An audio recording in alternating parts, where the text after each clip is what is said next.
cancel that 6 a.m. workout. And no, it's not because exercise is entirely wrong or because exercise is bad.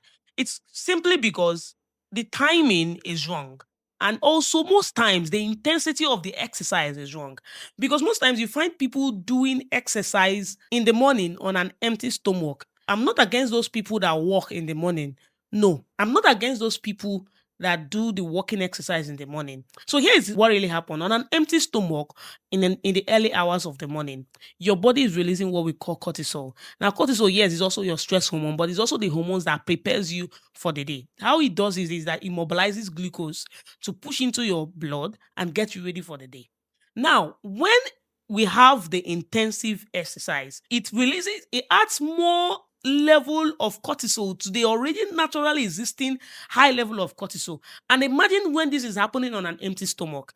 And no, because you are already stressed before that morning, you are not coming out in the morning with a natural level of high cortisol. You are coming out in the morning with a significant higher amount of cortisol, plus the one that is happening in the morning, plus the one that your exercise is causing. What this causes is that it goes to your muscle cells. So instead of going to your fat stores to deplete fat, it doesn't do that. It ends up going to your muscle tissues and breaking down your muscle tissues. At the end of the day, instead of you to be depleting fat, you are ending up depleting the muscle tissues. Why? There is already increased amount of cortisol in your system because of your stress from the other day.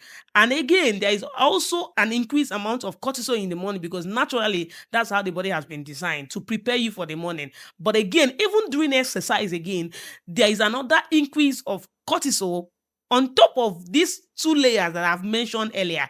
It becomes a nutritional disaster. What's the best way to go?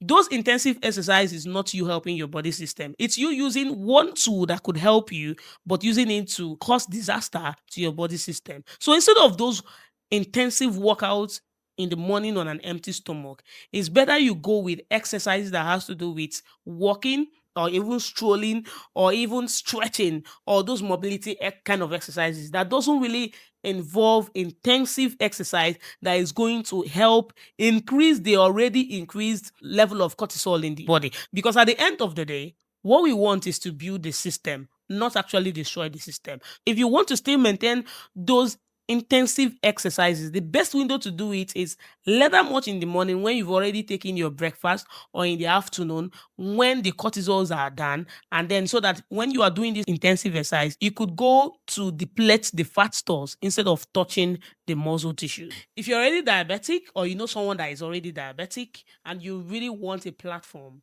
or something that can help them genuinely for what they are and give them the kind of results that they want, then consider joining our Crush Your Sugar Academy and even our diabetics newsletter. Please like, follow, share, and subscribe for more health content like this.